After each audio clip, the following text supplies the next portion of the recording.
Hi students, welcome to competitive cracker. എൻ്റെ പേര് അർജുൻ. നമ്മൾ ഇന്ന് വന്നിട്ടുള്ളത് നെറ്റ് മാനേജ്മെൻറ്റുമായി ബന്ധപ്പെട്ട പ്രീവിയസ് ഇയർ ക്വസ്റ്റ്യൻസ് ഡിസ്കസ് ചെയ്യാനായിട്ടാണ്.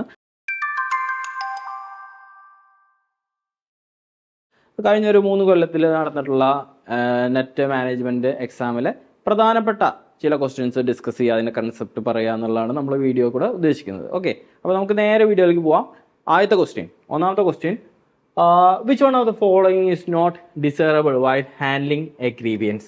താഴെ പറയുന്നതിൽ ഏതാണ് ഒരു ഡിസൈറബിൾ അല്ലാത്ത കാര്യം ഒരു ഗ്രീവിയൻസ് ഹാൻഡിൽ ചെയ്യുന്ന സമയത്ത്? ഗ്രീവിയൻസ് എന്ന് പറഞ്ഞു കഴിഞ്ഞാൽ പരാതികളാണ്. എംപ്ലോയീസ് പരാതികൾ പറയും മാനേജ്മെൻറ്റിൻ്റെ അടുത്ത്. അപ്പോൾ ഗ്രീവിയൻസ് ഹാൻഡ്ലിംഗ് സെല്ലുകൾ ഉണ്ടാവും. അപ്പോൾ അവർ അത് ചെയ്യുന്ന സമയത്ത് താഴെ പറയുന്നതിൽ ഏതാണ് ഡിസൈറബിൾ അല്ലാത്തത്? നോക്കാം. Examining the grievance personal record, അത് ഡിസൈറബിൾ ആണ്. അതായത് ആരാണോ പരാതി പറഞ്ഞിട്ടുള്ളത്, ഗ്രീവിയൻ പേഴ്സണൽ റെക്കോർഡ്, അത് ആർക്ക് എതിരെയാണോ പരാതി പറഞ്ഞിട്ട് അയാളുടെ പേഴ്സണൽ റെക്കോർഡ് പരിശോധിക്കുക, അത് ചെയ്യേണ്ടതാണ്. Hold the grievance discussion privately, ഈ പരാതിയുമായി ബന്ധപ്പെട്ട ഡിസ്കഷൻസ് ഒക്കെ രഹസ്യമായിട്ട് ചെയ്യുക, മറ്റുള്ള എംപ്ലോയീസിനെ അറിയിക്കാതെ. ആദ്യം ആ പരാതി സ്വീകരിക്കുന്നത് വേറെ ആരും അറിയാതെ നമ്മൾ എന്ത് ചെയ്യണം, പ്രൈവറ്റ്ലി ചെയ്യേണ്ടതായിട്ടുണ്ട്, അത് ചെയ്യേണ്ടതാണ്. Make arrangement with individual employees that are inconsistent with the labour agreement. നോക്കുക, ഒരു ലേബർ അഗ്രിമെൻറ്റിൽ ഇൻകൺസിസ്റ്റൻ്റ് ആയിട്ട് എല്ലാ എംപ്ലോയീസിനെയും, ഇപ്പോൾ ഒരാളൊരു പരാതി പറഞ്ഞു വെച്ചിട്ട് ഈ എല്ലാ എംപ്ലോയീസിനെയും വിളിച്ചു വരുത്തേണ്ട ആവശ്യം വരുന്നില്ല, അത് അൺഡിസൈറബിൾ ആണ്. The union will identify specific contractual provisions allegedly being violated. അപ്പോൾ യൂണിയൻ കണ്ടുപിടിക്കും എന്തൊക്കെ കാര്യങ്ങളാണ് നമ്മൾ വയലേറ്റ് ചെയ്യപ്പെട്ടത്, എന്തുകൊണ്ടാണ് ഈ പരാതി ഉണ്ടാവാനുള്ള കാരണം, അതിനുള്ള പ്രൊവിഷൻസ്, നമ്മുടെ അഗ്രിമെൻറ്റിലുള്ള പ്രൊവിഷൻസ് ഏതൊക്കെയാണെന്നുള്ള കാര്യങ്ങൾ കണ്ടുപിടിക്കും. ഇതും ശരിയാണ്. സോ ഈ 3 കാര്യങ്ങളും ശരിയാണ്. ഓപ്ഷൻ സി മാത്രമാണ് നമുക്ക് ഡിസൈറബിൾ അല്ലാത്തതായിട്ടുള്ളൂ. സോ ഓപ്ഷൻ സി ആണ് നമ്മുടെ ശരിയായിട്ടുള്ള ഉത്തരം. ഇനി അടുത്തൊരു ക്വസ്റ്റ്യനിലേക്ക് പോവാം. The reason why firms enter into strategic alliance are. എന്തുകൊണ്ടാണ് ഫേംസ് സ്ട്രാറ്റജിക് അലയൻസിലേക്ക് എൻ്റർ ചെയ്യുന്നത്? സ്ട്രാറ്റജിക് അലയൻസ് എന്ന് പറഞ്ഞു കഴിഞ്ഞാൽ it is a mode of international entry to international business. അപ്പോൾ ഒരു കമ്പനി, ഇപ്പോൾ നമ്മുടെ രാജ്യത്തുള്ള കമ്പനി മറ്റൊരു രാജ്യത്തുള്ള കമ്പനിയുമായിട്ട് ഒരുമിച്ച് പ്രവർത്തിക്കുകയാണ് for a particular project or purpose. അപ്പോൾ അതിൽ നോക്കാം, അതിൽ എന്താണ് വരുന്നത്, ഏതൊക്കെയാണ്? എൻട്രി ടു ന്യൂ മാർക്കറ്റ്, അല്ലേ? പുതിയൊരു മാർക്കറ്റ്. നമ്മൾ ഓൾറെഡി പറഞ്ഞു മോഡ് ഓഫ് ഇൻ്റർനാഷണൽ ബിസിനസ് ആണെന്ന് പറഞ്ഞു. സോ പുതിയൊരു മാർക്കറ്റിലേക്കുള്ള എൻട്രി ആണ് അതുവഴി അവർക്ക് കിട്ടുന്നത് എന്നുള്ള കാര്യം ഉറപ്പാണ്. അബീഡ് ബൈ ഗവൺമെൻറ് റെഗുലേഷൻ. നോക്കുക, ഈ സ്ട്രാറ്റജിക് അലയൻസ് നടത്തുന്നത് ഗവൺമെൻറ് നിർബന്ധം പറയുന്നതുകൊണ്ടല്ല, അല്ല ഗവൺമെൻറ്റിൻ്റെ നിയമങ്ങൾ ഉള്ളത് കൊണ്ടല്ല ബിസിനസ് ഒരു ഇന്ത്യൻ കമ്പനി വിദേശത്തുള്ള ഒരു കമ്പനിയുമായിട്ട് സ്ട്രാറ്റജിക് അലയൻസ് നടത്തുന്നത്. അതെന്തുകൊണ്ടാണ്? അത് അവരുടെ മാർക്കറ്റ് എക്സ്പാൻഡ് ചെയ്യാൻ, അല്ലെങ്കിൽ അവരുടെ ബിസിനസ് എക്സ്പാൻഡ് ചെയ്യാൻ വേണ്ടി അവർ സ്വയം ഇഷ്ടപ്രകാരം ചെയ്യുന്നതാണ്, അല്ലാതെ ഗവൺമെൻറ് നിർബന്ധിച്ച് ചെയ്യുന്നതല്ല. സോ ഇത് നമുക്ക് ഉൾക്കൊള്ളാൻ പറ്റുന്നതല്ല. പിന്നെ reduce manufacturing cost, of course നമുക്ക് അതുവഴി ചെയ്യാൻ പറ്റും. അവർ ഒരുമിച്ച് പ്രവർത്തിക്കുന്ന സമയത്ത് മാർക്കറ്റ് വലുതാവുന്നു, പ്രൊഡക്ഷൻ വലുതാവുമ്പോൾ എന്തുണ്ടാവും? കോസ്റ്റ് കുറയും, മാനുഫാക്ചറിങ് കോസ്റ്റ് കുറയും. ഇനി ഡെവലപ്പിംഗ് ആൻഡ് ഡിഫ്യൂസിങ് ടെക്നോളജീസ്, ശരിയാണ്. പുതിയ ടെക്നോളജി ഒരുമിച്ച് ഡെവലപ്പ് ചെയ്യുക, രണ്ട് കൂട്ടരുടെയും ടെക്നോളജീസ് ഒരുമിപ്പിക്കുക, ഡിഫ്യൂസ് ചെയ്യുക, അങ്ങനെ അതും ഉണ്ടാകും. സോ ഇതിൽ എ സി ഡി ആണ് ശരിയായിട്ടുള്ള ഉത്തരം. ബി നമുക്ക് ഉൾപ്പെടുത്താൻ പറ്റില്ല. സോ ഓപ്ഷൻ സി ആണ് ഇവിടെ ശരിയായിട്ടുള്ള ഉത്തരം വരുന്നത്. ഇനി അടുത്ത ചോദ്യം നോക്കാം. A sales person who relies on creative method for selling product and services is called. അപ്പോൾ ഒരു സെയിൽസ് പേഴ്സൺ, നമുക്കറിയാം അയാളുടെ ജോലി എന്ന് പറഞ്ഞാൽ പ്രൊഡക്റ്റുകൾ വിൽക്കുക എന്നുള്ളതാണ്. അയാളുടേതായിട്ടുള്ള രീതിയിൽ ക്രിയേറ്റീവായിട്ടുള്ള വഴികളിലൂടെ പ്രൊഡക്റ്റുകൾ വിൽക്കുകയാണെങ്കിൽ അയാളെ നമ്മൾ എന്താണ് വിളിക്കേണ്ടത് എന്നുള്ളതാണ്. അയാളെ വിളിക്കേണ്ട പേരാണ് ഡിമാൻഡ് ക്രിയേറ്റർ എന്നാണ്. അങ്ങനെ ക്രിയേറ്റീവായിട്ടുള്ള വഴികളിലൂടെ സെയിൽസ് നടത്തുന്ന ആൾക്കാരെ വിളിക്കേണ്ട പേര്. ഓക്കെ, അത് ആ ടേംസ് ഒക്കെ നമ്മൾ ഓർത്ത് വെക്കണം. ഇനി അടുത്തൊരു ചോദ്യം, 2 ലിസ്റ്റുകളാണ്, അത് നമുക്ക് ചേരുമ്പടി ചേർക്കാനാണ്. ഒന്ന് നോക്കാം. Entrepreneurship and innovation. ഇവിടെ കുറച്ച് യോജനാസ് കൊടുത്തിട്ടുണ്ട് ഗവൺമെൻറ്റിൻ്റെ. ഈ എൻ്റർപ്രണർഷിപ്പ് ആൻഡ് ഇന്നോവേഷൻ എന്നുള്ള ഇത് അടൽ ഇന്നോവേഷൻ മിഷൻ്റെ ഭാഗമായിട്ട് നമുക്ക് എന്ത് ചെയ്യാം, ഡെവലപ്പ് ചെയ്യാൻ സാധിക്കുന്ന കാര്യമാണ് entrepreneurship and innovation, Atal innovation mission എന്നുള്ളത്. ഓക്കെ, ഇനി ഗ്യാപ്സ് ഇൻ വാല്യൂ ചെയിൻസ് നമുക്ക് എന്ത് ചെയ്യാൻ സാധിക്കും? അത് നമുക്ക് റെക്ടിഫൈ ചെയ്യാൻ പറ്റുന്നത് നമ്മുടെ പ്രധാനമന്ത്രി Matsya Sampada Yojana, gaps in value chain, അത് ഹെൽപ്ഫുൾ ആണ്. അതുപോലെ തിങ്ക് ടാങ്ക്. എന്താണ് തിങ്ക് ടാങ്ക്? ഏതാണ് തിങ്ക് ടാങ്ക്? നമ്മുടെ നീതി ആയോഗാണ് തിങ്ക് ടാങ്ക് എന്ന് പറയുന്നത്. എന്താണ്? നീതി ആയോഗാണ് നമ്മുടെ പ്ലാനിംഗ് കമ്മീഷൻ മാറിയതിന് ശേഷം നമ്മുടെ എക്കണോമിക്കൽ പ്ലാൻസ് ഒക്കെ ക്രിയേറ്റ് ചെയ്യുന്നത് നീതി ആയോഗാണ്. അവരാണ് നമ്മുടെ രാജ്യത്തിൻ്റെ തിങ്ക് ടാങ്ക് എന്ന് പറയുന്നത്. സോ ഓപ്ഷൻ സി 4 ആണ് വരിക. ഇനി മെഷീൻ ലേണിംഗ് ഏതാണ്? Atal thinking lab. Machine learning develop ചെയ്യാനായിട്ടുള്ള ഒരു ഫെസിലിറ്റിയാണ് അടൽ തിങ്കറിങ് ലാബ് എന്ന് പറയുന്നത്. സോ നമ്മുടെ കറക്റ്റ് കോമ്പിനേഷൻ വരുന്നത് ഓപ്ഷൻ ഡി ആണ്. ഓക്കെ, ഓപ്ഷൻ ഡി ആണ് അതിൻ്റെ ശരിയായിട്ടുള്ള ഉത്തരം. ഇനി അടുത്ത ചോദ്യം നോക്കാം. Which of the following is not an advantage of implementing a quality system that confirm the ISO standard? International organization of standardization, അതാണ് ISO എന്നുള്ളതിൻ്റെ എക്സ്പാൻഷൻ. അപ്പോൾ ഇവിടെ which of the following is not advantage of implementing a quality system that confirm to ISO standard. അപ്പോൾ ഒരു ISO standard system, quality system implement ചെയ്യുന്നത് കൊണ്ട് ഉണ്ടാവാത്ത advantage അല്ലാത്ത ഏതെന്നുള്ളതാണ് നമ്മുടെ അടുത്ത് ചോദിച്ചിരുന്നത്. നോക്കാം. Improvement in employee involvement, improvement in house keeping, improvement in customer satisfaction, inefficient decision making. ഇത് തെറ്റാണ്. ഇൻഎഫിഷ്യൻറ്റ് ഡിസിഷൻ മേക്കിംഗ് തെറ്റാണ്, ബാക്കിയെല്ലാം ശരിയാണ്. ഒരിക്കലും ഈ ക്വാളിറ്റി സിസ്റ്റം ഇംപ്ലിമെൻറ്റ് ചെയ്ത് കഴിഞ്ഞാൽ ഉണ്ടാകുന്ന ഒരു അഡ്വാൻറ്റേജ് അല്ല ഇൻഎഫിഷ്യൻറ്റ് ഇൻ ഡിസിഷൻ മേക്കിംഗ്, അതൊരു ഡിസഡ്വാൻറ്റേജ് ആണ്. സോ അത് ഒഴിവാക്കാം, ബാക്കിയുള്ളതൊക്കെ അഡ്വാൻറ്റേജ് ആണ്. നമ്മുടെ ഉത്തരം ഓപ്ഷൻ ഡി ആണ് വരിക. ഇനി അടുത്ത് നോക്കാം. ആറാമത്തെ, A technique of building up a list or a sample of A special population by using an initial set of members as informants is called. എന്താണ് ഇവിടെ എന്താണ്? It is a technique, sampling ടെക്നിക്കിനെ പറ്റിയാണ് പറയുന്നത്. Building up a list or a sample of special population. ഒരു list of sample നമ്മൾ തയ്യാറാക്കുകയാണ്. ഇത് ലിസ്റ്റ് ഓഫ് സാമ്പിൾ ആണ്, population. By using an initial set of members. അതിൽ ആദ്യമായിട്ട് നമ്മൾ കോൺടാക്ട് ചെയ്യണ കുറച്ച് ആൾക്കാരെ നമ്മൾ ലിസ്റ്റ് ചെയ്യപ്പെട്ടിട്ടുണ്ട്. Information by using an initial set of members. അപ്പോൾ ഒരു ഇനീഷ്യൽ സെറ്റ് ഓഫ് മെമ്പേഴ്സിനെ യൂസ് ചെയ്തുകൊണ്ട് നമ്മൾ എന്ത് ചെയ്യാണ്? എന്ത് ക്രിയേറ്റ് ചെയ്യാണ്? Building up a list or a sample of the specific population. ഇവരെ ഉപയോഗിച്ചുകൊണ്ട് നമ്മൾ എന്ത് ചെയ്യാണ്? പുതിയൊരു ലിസ്റ്റ് ക്രിയേറ്റ് ചെയ്യണം. ഇവരെ അടുത്ത് ചോദിക്കണം. ആദ്യം ഇനീഷ്യൽ ആയിട്ടുള്ള സെറ്റ് ഓഫ് മെമ്പേഴ്സ് ഉണ്ടല്ലോ, ഇവരെ നമ്മൾ ആദ്യം പോയി കാണുന്നു. ഇനീഷ്യൽ ആയിട്ടുള്ള മെമ്പേഴ്സിനെ പോയി കാണുന്നു. അവരിൽ നിന്ന് ഡാറ്റ കളക്ട് ചെയ്യുന്നു. എന്നിട്ട് അവരുടെ നിർദ്ദേശപ്രകാരം അവരെ ഉപയോഗിച്ചുകൊണ്ട് നമ്മൾ എന്ത് ചെയ്യാണ്? പുതിയൊരു ലിസ്റ്റ് ഓഫ് സാമ്പിൾസിനെ അല്ലെങ്കിൽ building a list or sample for a specific population. ഇവരിൽ നിന്ന് പുതിയ ലിസ്റ്റ് ഉണ്ട്. അപ്പോൾ ഒരാൾ വേറെ ഒരാളെ പറഞ്ഞു കൊടുക്കുന്നു, ഒരാൾ വേറെ 2 പേരെ പറഞ്ഞു കൊടുക്കുന്നു, ഒരാൾ ഇവിടെ 3 പേരെ പറഞ്ഞു കൊടുക്കുന്നു. അങ്ങനെ ഇവരെല്ലാം ഉൾപ്പെടുത്തി പുതിയൊരു ലിസ്റ്റ് ഉണ്ടാക്കുന്നു. അവരെ പോയി കാണുന്നു. അവരും ഇതുപോലെ തന്നെ പറഞ്ഞു കൊടുത്ത് സാമ്പിൾസിനെ ക്രിയേറ്റ് ചെയ്യുന്നു. ഇത് ഏത് മെത്തേഡാണ്? ഏത് സാമ്പിളിങ്ങിലാണ് ഇങ്ങനെ സംഭവിക്കുന്നത്? നമ്മൾ സാമ്പിളിങ്ങിൻ്റെ മെത്തേഡ്സ് പഠിച്ച സമയത്ത് പഠിച്ചതാണ്. അത് ഏതാണ്? സ്നോബോൾ സാമ്പിളിംഗ് ആണ്. സ്നോബോൾ സാമ്പിളിങ്ങിലാണ് ഒരാളിൽ നിന്ന് മറ്റൊരു ആളിലേക്ക്, ആളിൽ നിന്ന് വേറൊരാളിലേക്ക് പോയി നമ്മൾ സാമ്പിൾ സൈസ് വർദ്ധിപ്പിക്കുന്ന ഒരു രീതിയുള്ളത്. സോ സ്നോബോൾ സാമ്പിളിംഗ് ആണ് അതിൻ്റെ കറക്റ്റ് ആയിട്ടുള്ള ഉത്തരം എന്ന് പറയുന്നത്. ഓക്കെ, കൺവീനിയൻസ് സാമ്പിളിംഗ് നമുക്കറിയാം. ഏറ്റവും അടുത്ത് കാണുന്ന ആൾക്കാരെ സാമ്പിളായി സെലക്ട് ചെയ്യുന്ന രീതിയാണ്. കോട്ട ആണെങ്കിൽ നമ്മൾ സൊസൈറ്റി പോപ്പുലേഷനെ ഡിഫറെൻറ്റ് കോട്ടാസ് ആയിട്ട് തിരിച്ചുകൊണ്ട് ഓരോ കോട്ടസിനും അനുപാതികമായിട്ടുള്ള ആൾക്കാരെ സാമ്പിളായി സെലക്ട് ചെയ്യുന്ന രീതിയാണ് പർപ്പസീവ് സാമ്പിളിംഗ് എന്ന് പറഞ്ഞാൽ. It is a judgement sampling ആണ്. നമ്മുടെ റിസർച്ചറിന് ഓൾറെഡി ചില കണ്ടീഷൻസ് ഉണ്ടായിരിക്കും. നമ്മൾ സെലക്ട് ചെയ്യപ്പെടുന്ന സാമ്പിൾസ് ഇന്ന പ്രത്യേകതകൾ ഉണ്ടാവേണ്ട ആൾക്കാരാണെന്ന്. അപ്പോൾ അത്ര ആൾക്കാരെ മാത്രം സെലക്ട് ചെയ്യുകയാണെങ്കിൽ അത് ജഡ്ജ്മെൻറ്റ് സാമ്പിളിംഗ് ആണ്, അല്ലെങ്കിൽ പർപ്പസീവ് സാമ്പിളിംഗ് ആണ്. ഓക്കെ, അപ്പോൾ ഇവിടുത്തെ ഉത്തരം എന്താണ്? സ്നോബോൾ സാമ്പിളിംഗ് ആണ് ഈ കണ്ടീഷൻ വെച്ച് വരുന്ന സമയത്ത്. സോ ഓപ്ഷൻ സി ആണ് ഇവിടുത്തെ ശരിയായിട്ടുള്ള ഉത്തരം. ഇനി അടുത്ത ചോദ്യം നോക്കാം. 7ാമത്തെ ചോദ്യം. Which of the following constitute foreign direct investment? താഴെ പറയുന്നത് ഏതാണ് ഫോറിൻ ഡയറക്റ്റ് ഇൻവെസ്റ്റ്മെന്റ് എന്നാണ് ചോദിച്ചിട്ടുള്ളത്. ഇപ്പോൾ എല്ലാ പരീക്ഷയിലും ചോദിക്കുന്ന 2 കാര്യങ്ങളാണ്. എന്താണ് FDI, എന്താണ് FII എന്നുള്ളത്.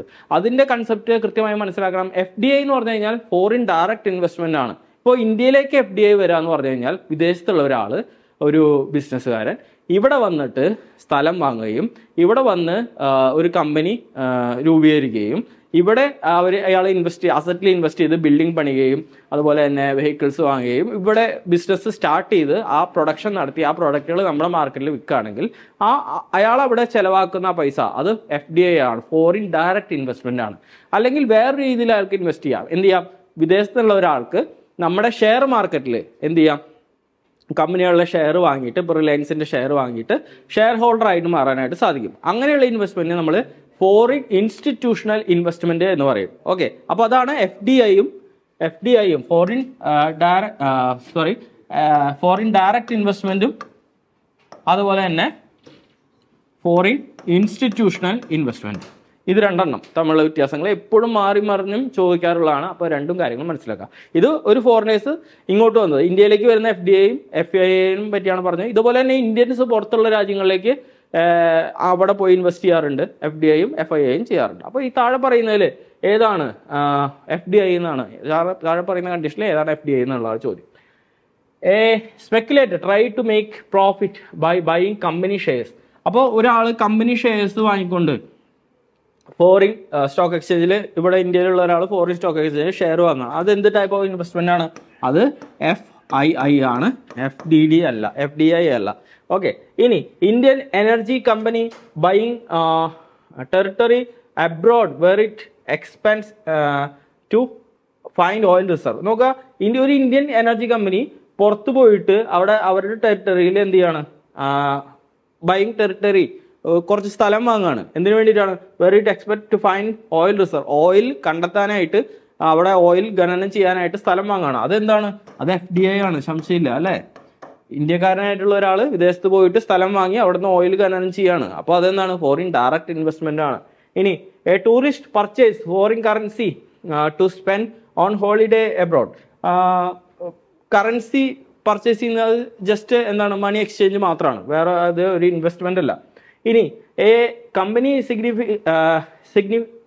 എന്താണ്? Signing an agreement with wholesaler to distribute its product to the foreign market. അതൊരു എന്താണ്? ഒരു ഫോറിൻ അലയൻസ് പോലത്തെ ഉള്ള ഒരു സംഗതി, ജോയിന്റ് വെഞ്ചർ പോലത്തെ ഉള്ള ഒരു രീതിയാണ്. ജോയിന്റ് വെഞ്ചറോ അല്ലെങ്കിൽ സ്ട്രാറ്റജിക് അലയൻസ് പോലുള്ള ഒരു രീതിയാണ് ഇതിൽ വരുന്നത്.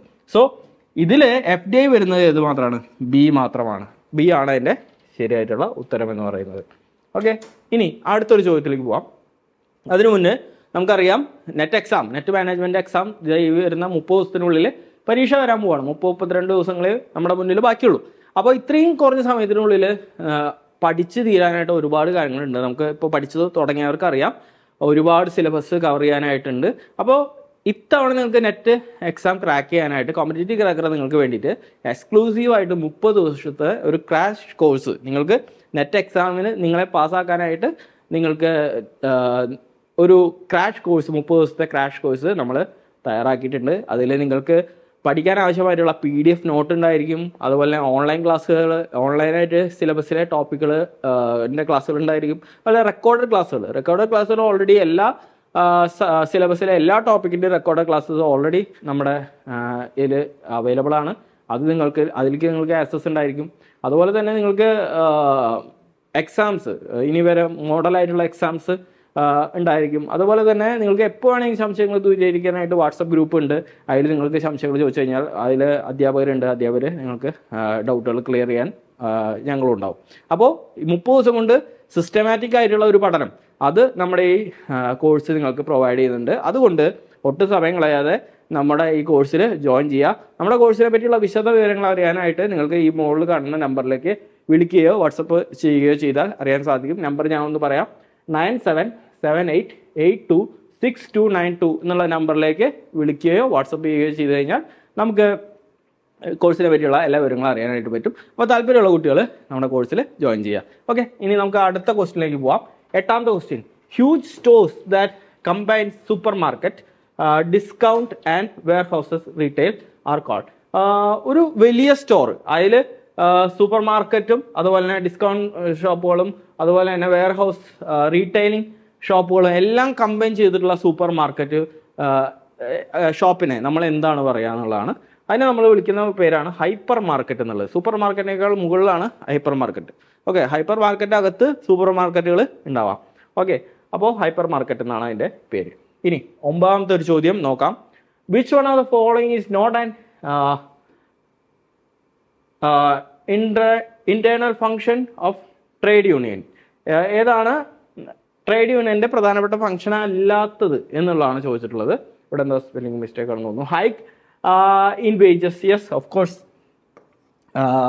വേജിൽ വർദ്ധിപ്പിക്കാനായിട്ട് നമ്മുടെ യൂണിയൻ ട്രേഡ് യൂണിയൻസ് എപ്പോഴും ശ്രമിച്ചുകൊണ്ടിരിക്കും. Extension of medical facility during sickness and casualties. ഇത് നമ്മുടെ യൂണിയന്റെ പരിധിയിൽ പെട്ടതല്ല, ഇത് മാനേജ്മെന്റ് പരിധിയിൽ പെട്ടതാണ്. ഇനി ജോബ് സെക്യൂരിറ്റി, ഓഫ് കോഴ്സ്.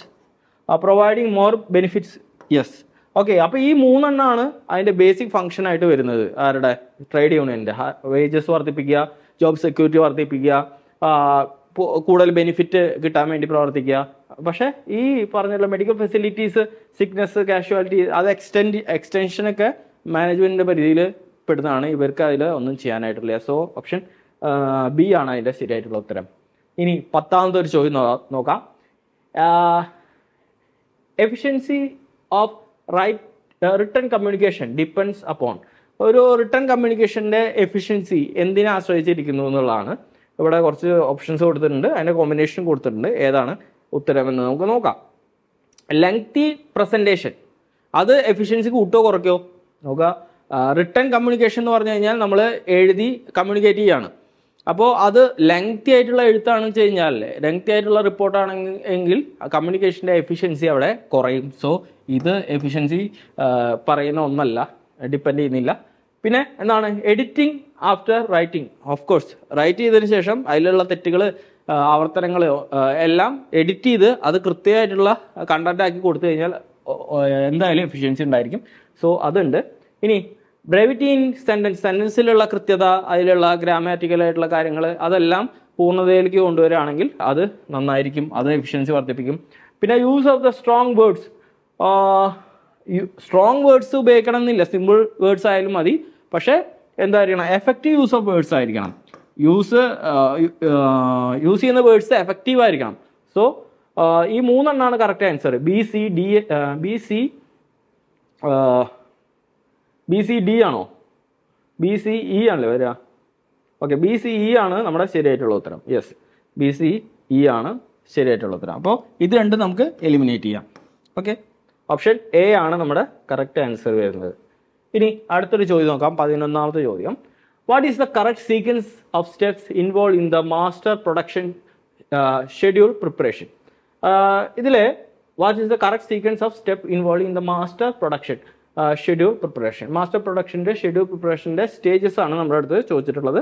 എന്തൊക്കെയാണ് സ്റ്റേജസ് നോക്കാം. ഏതൊക്കെയാണ്? ഒന്നാമത്തെ ഒന്ന് വായിച്ചു നോക്കാം നമുക്ക് എല്ലാ ഓപ്ഷനും. Obtaining the net requirement of materials, revising the preliminary master production schedule to accommodate the inadequacy of materials, obtaining the specification of required production, assessing the inventory in hand and an order, determining the gross requirements of materials using MRP. So ഇതിൽ ആദ്യം എന്താണ് വരിക? ആദ്യം വരേണ്ടത് എന്താണ്? C ആണ്, obtaining the specification on required production. നമുക്ക് എത്രയാണ് പ്രൊഡക്ഷന് ആവശ്യമുള്ള മെറ്റീരിയൽസ്, അത് ഒബ്റ്റെയിൻ ചെയ്യുക എന്നുള്ളതാണ് ആദ്യത്തെ സ്റ്റെപ്പ്. പിന്നെന്താണ്? Determining gross requirement of material using MRP. എത്രയാണ് ഗ്രോസ്, ടോട്ടൽ റിക്വയർമെന്റ്സ് എത്രയാണ് എന്നുള്ളത് കണക്കാക്കലാണ്, ഡിറ്റർമൈൻ ചെയ്യലാണ്. പിന്നെന്താണ്? അത് കഴിഞ്ഞാൽ assessing the inventory in hand, നമ്മുടെ കയ്യിൽ എത്ര ഇൻവെന്ററി ഉണ്ട് എന്നുള്ളത് അസസ് ചെയ്യലാണ്. പിന്നെ അത് കഴിഞ്ഞാൽ എന്താണ്? Obtaining the net required material. അപ്പോൾ ഇൻവെന്ററിയിൽ എന്തെങ്കിലും കുറവുണ്ടെങ്കിൽ, നമുക്ക് നമ്മുടെ ആവശ്യത്തിന് അത്രയും ഇൻവെന്ററി ഇല്ല വെച്ച് കഴിഞ്ഞാൽ എത്രയാണ് നമുക്ക് ആവശ്യമുള്ളത് അത് ഒബ്റ്റെയിൻ ചെയ്യുക, റിക്വയർമെന്റ് ഒബ്റ്റെയിൻ ചെയ്യുക എന്നുള്ളതാണ് അടുത്ത സ്റ്റെപ്പ്. അത് കഴിഞ്ഞിട്ടാണ് എന്ത്? അവസാനത്തെ സ്റ്റെപ്പ് എന്താണ്? Revising the preliminary master production schedule to accommodate the inadequacy of material. അപ്പോൾ ഇതാണ് ഏറ്റവും അവസാനത്തെ സ്റ്റെപ്പ് വരിക. അപ്പോൾ അങ്ങനെ നോക്കുന്ന സമയത്ത് നമുക്ക് കറക്റ്റ് കോമ്പിനേഷൻ ഓപ്ഷൻ ഡി ആണ് വരുന്നത്. ഓപ്ഷൻ ഡിയിലാണ് ഇതേ കോമ്പിനേഷൻ വരുന്നത്. ഇനി അടുത്തൊരു ചോദ്യം. Penetration pricing strategy is followed under which of the following condition. Penetration pricing എന്താണെന്ന് നമുക്കറിയാം. എന്താണ്, ഒരു പ്രൊഡക്റ്റ് മാർക്കറ്റിൽ ഇറക്കുന്ന സമയത്ത് ഇനീഷ്യൽ പ്രൈസ് വളരെ കുറച്ച് വെച്ചുകൊണ്ട് മാർക്കറ്റിലേക്ക് ഇൻട്രൊഡ്യൂസ് ചെയ്യുന്ന രീതിയാണ്. അപ്പോൾ പ്രൈസ് കുറച്ച് വെക്കുന്ന സമയത്ത് മാർക്കറ്റിലുള്ള മറ്റ് കോമ്പറ്റീറ്റേഴ്സിനെക്കാളും പ്രൈസ് കുറവിലായിരിക്കും നമ്മുടെ പ്രൊഡക്റ്റ് വിൽക്കുക. അപ്പോൾ കൂടുതൽ ഡിമാൻഡ് ഉണ്ടാവും, കൂടുതൽ ആൾക്കാർ നമ്മുടെ പ്രൊഡക്റ്റുകൾ വാങ്ങി ഉപയോഗിക്കാനുള്ള സാധ്യത കൂടുതലാണ്. അങ്ങനെ മാർക്കറ്റിലേക്ക് പ്രൈസ് കുറച്ചുകൊണ്ട് ഇടിച്ചു കയറിക്കൊണ്ട് മാർക്കറ്റ് പിടിച്ചെടുക്കുന്ന ഒരു സ്ട്രാറ്റജിയാണ് പെനട്രേഷൻ പ്രൈസിങ് സ്ട്രാറ്റജി എന്ന് പറയുന്നത്. Is followed under which following conditions. താഴെ പറയുന്ന ഏത് കണ്ടീഷൻസിലാണ് ഈ പെനട്രേഷൻ പ്രൈസിംഗ് പോളിസി ഉപയോഗിക്കാൻ സാധിക്കുക എന്നുള്ളതാണ്. Where there is a high degree of price elasticity of demand. വലിയ രീതിയിലുള്ള high degree of price elasticity ഉണ്ടെങ്കിൽ നമുക്കത് ഹെൽപ്ഫുൾ ആവും. When strong competition is expected soon after production induction. തീർച്ചയായിട്ടും ഈ രണ്ട് പോയിന്റ്സ് കറക്റ്റാണ്. എന്താണ്, price elasticity in demand high ആയിരിക്കുകയാണെങ്കിൽ നമുക്ക് എന്താണ്, പ്രൈസ് കുറയുന്ന സമയത്ത് ഡിമാൻഡ് വലിയ രീതിയിൽ കൂടും. ഇലാസ്റ്റിസിറ്റി കൂടിയതായ കാരണം പ്രൈസ് കുറയുന്ന സമയത്ത് ഡിമാൻഡ് വളരെയധികം കൂടും, എലാസ്റ്റിസിറ്റി കൂടുതലായ കാരണം. അപ്പം അങ്ങനെയുള്ള സ്ഥലത്ത് പെനട്രേഷൻ പ്രൈസിങ് ആകുമ്പോൾ കൂടുതൽ കസ്റ്റമേഴ്സിന് കിട്ടും. ഇനി when strong competition is expected soon after product introduction. നമ്മുടെ പ്രൊഡക്റ്റ് ഇൻട്രൊഡ്യൂസ് ചെയ്ത് കഴിഞ്ഞാൽ വളരെ വലിയ കോമ്പറ്റീഷൻ ഫേസ് ചെയ്യേണ്ടതായിട്ടുണ്ടെങ്കിൽ പെനട്രേഷൻ ഫേസിങ് നമ്മളെ സഹായിക്കുക. എങ്ങനെയാണ്, കോമ്പറ്റീഷനെ ഒഴിവാക്കാൻ സാധിക്കും. കാരണം അവരെക്കാൾ കുറഞ്ഞ വിലയ്ക്കാണ് നമ്മൾ പ്രൊഡക്റ്റുകൾ വിൽക്കുന്നത്. അതുകൊണ്ട് തന്നെ ഡിമാൻഡ് നമ്മുടെ പ്രൊഡക്റ്റിലേക്ക് വരാനും കോമ്പറ്റീറ്റേഴ്സിനെ മാർക്കറ്റിൽ നിന്ന് എലിമിനേറ്റ് ചെയ്യാനൊക്കെ അത് സഹായിക്കും. ഇനി when company wants to recoup its research and development expenditure, അതൊരിക്കലും സാധിക്കില്ല. കാരണം കമ്പനിയുടെ ഈ ചെലവൊക്കെ റീകൂപ്പ് ചെയ്യണമെങ്കിൽ ഇത്രയും പൈസ കുറച്ച് വിറ്റ് കഴിഞ്ഞാൽ ഒരിക്കലും റീകൂപ്പ് ചെയ്യാനായിട്ട് സാധിക്കില്ല. സോ അത് പറ്റില്ല. When company must keep demand within its production capacity.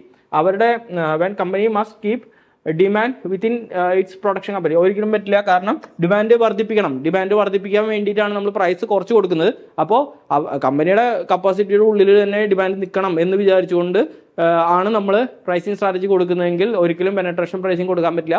Penetration pricing കൊടുക്കുമ്പോൾ ഈ എലാസ്റ്റിസിറ്റി ഓഫ് ഡിമാൻഡ് ഹൈ ആണെങ്കിൽ നമ്മുടെ ഡിമാൻഡ് വളരെ അധികം വരും, നമ്മുടെ കപ്പാസിറ്റിയേക്കാൾ അധികം ഡിമാൻഡ് വരാനുള്ള സാധ്യതയുണ്ട്. സോ ഇങ്ങനെയുള്ള സിറ്റുവേഷനിൽ ഒരിക്കലും നമുക്ക് പെനട്രേഷൻ പ്രൈസിങ് കൊടുക്കാനായിട്ട് സാധിക്കില്ല. സോ നമുക്ക് വരുന്ന ഉത്തരം എയും ബി ആണ്. സോ ഓപ്ഷൻ സി ആണ് അതിൻ്റെ ശരിയായിട്ടുള്ള കോമ്പിനേഷൻ എന്ന് പറയുന്നത്. ഓക്കെ, ശരിയായിട്ടുള്ള ഉത്തരം ഓപ്ഷൻ സി ആണ്. ഓക്കെ, ഇത്രയും ക്വസ്റ്റ്യൻസ് ആണ് നമുക്ക് ഇന്നത്തെ വീഡിയോയിൽ ഡിസ്കസ് ചെയ്യാനുള്ളത്. വളരെ പ്രധാനപ്പെട്ട ക്വസ്റ്റ്യൻസ് ആണ്. കഴിഞ്ഞ കൊല്ലങ്ങൾ വന്നിട്ടുള്ള നെറ്റ് മാനേജ്മെൻറ്റ് വന്നിട്ടുള്ള ക്വസ്റ്റ്യൻസ് ആണ്, ഇമ്പോർട്ടൻ്റ് ആണ്. എല്ലാവരും ക്വസ്റ്റ്യൻസ് പഠിക്കുക, അതിൻ്റെ കൺസെപ്റ്റ് മനസ്സിലാക്കുക. ഇത്തരത്തിലുള്ള വീഡിയോ ആയിട്ട് ഇനിയും നമുക്ക് കാണാം. അതുവരേക്കും, അടുത്ത വീഡിയോയിൽ കാണുന്നവരേക്കും ബൈ.